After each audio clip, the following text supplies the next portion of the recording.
Let this circle represent $1 million. This is what $10 million would look like. This is what $100 million would look like. And this is what $1 billion would look like.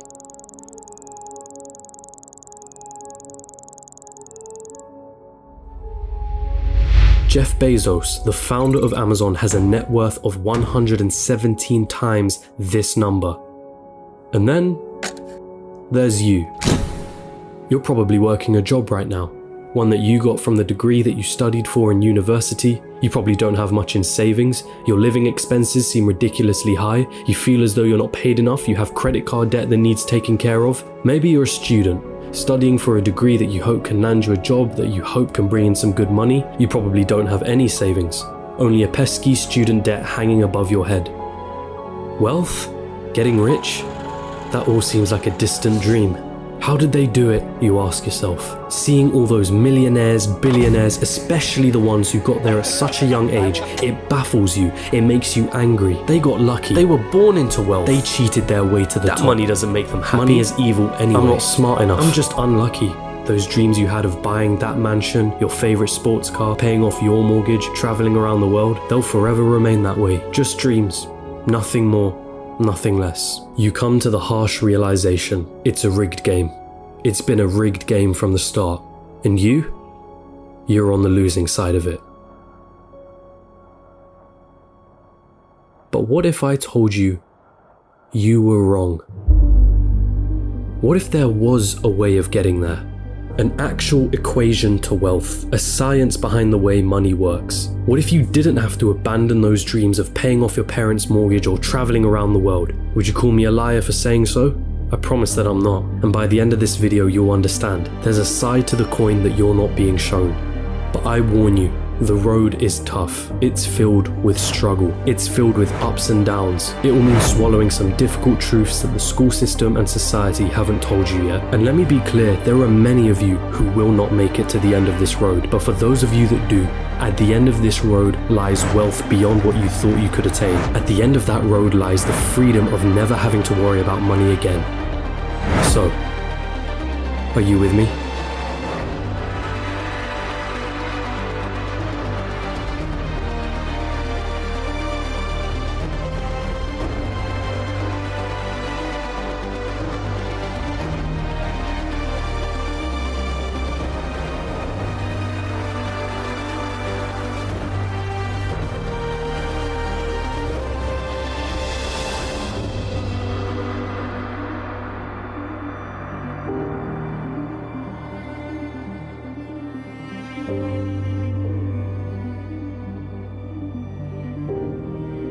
Still with me?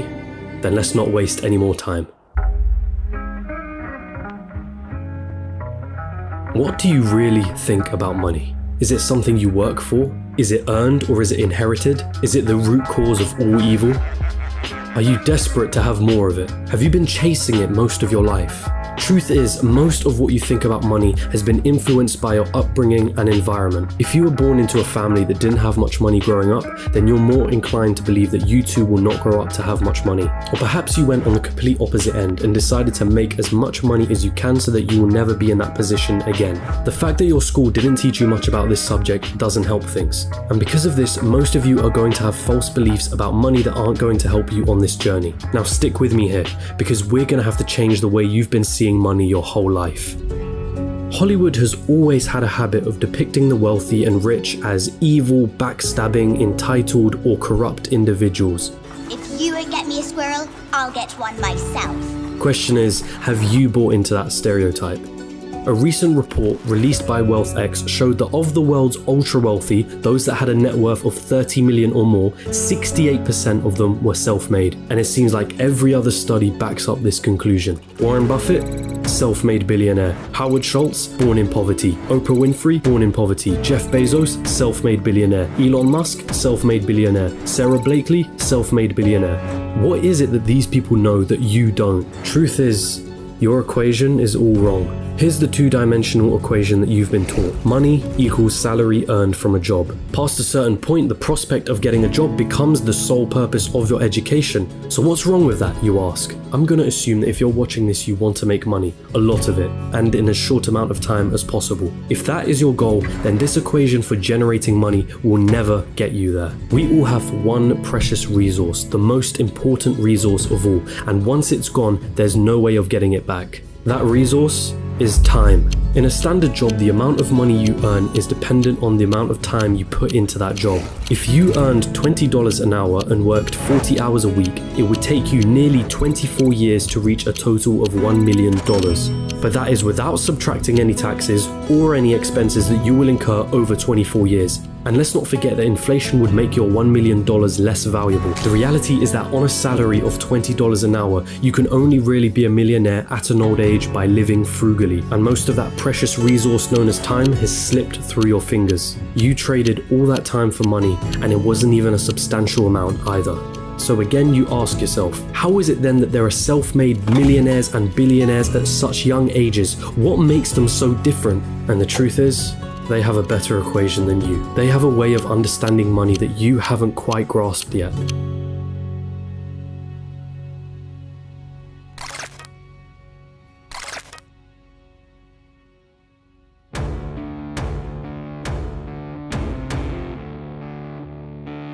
Pay very close attention now. Stop chasing money.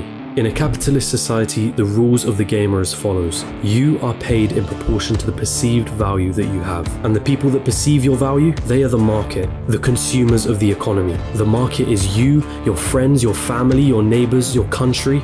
People complain that football players are overpaid, but for players to be paid millions, there has to be a market for the football industry in the first place. People have to see the value in football in the first place for them to want to spend money on matches and merchandise. And if the market has a high demand for football, guess what happens to the players who are at the top of their game? They are paid generously for it. It's not about how hard you work. The cleaner that's sweating and tiring himself out every day is paid far less than the accountant sitting behind a desk. Why? Because the market perceives the value of what the cleaner does to be far less than the accountant. As harsh as it may sound, the cleaner can be replaced by anybody. It isn't difficult to learn how to do his job, and therefore the market will not pay him more than the accountant, the guy who spent years studying numbers, the guy who has saved his clients thousands on their taxes. But even so, we just discussed how getting a job isn't the right equation to amassing a great amount of wealth in a shorter period of time. So then how can we increase our perceived value? What is it about people like Elon Musk or Jeff Bezos that makes their perceived value so high? The first step to this equation of wealth is quite simple. If you want money, solve problems. If you take a second to digest this statement, you'll realize that just about all money runs from this basic premise. If it solves a problem, money will be thrown at it. If it's $1 million problem, then the solution will make you millions. If it's $1 billion problem, then the solution will make you billions. Think about all the problems that a site like Amazon solves. The hassle of going to a store, the hassle of having to wait weeks for a delivery, cheaper prices, and so on. Not to mention all the other companies that Amazon owns and the problems that those companies solve. Jeff Bezos helped solve $1 billion problem and was rewarded favorably for doing so. I see what you did. If you've been chasing money, then you've been doing it all wrong. It sounds almost paradoxical, but if you want money, it isn't money that you should be looking for. You should be looking for problems, and more importantly, solutions to those problems. And once you've found that solution, make a business around it. Wait, so that's it? Just solve problems and money will appear? So I'm gonna have to create the next Amazon for me to be rich, or the next Facebook or Google? You've gotta be kidding me, right? I don't even know how to code. I don't even have the money to start something of that scale. Hold on. You're once more going into old patterns of thinking. Start with a problem. Always start with a problem. Listen to the market around you. What are people saying they don't like? What are people saying they wish existed? What are people saying frustrates them? What do people think is incredibly inconvenient? Is that a problem that you can solve? And also, is it a problem that is worth solving?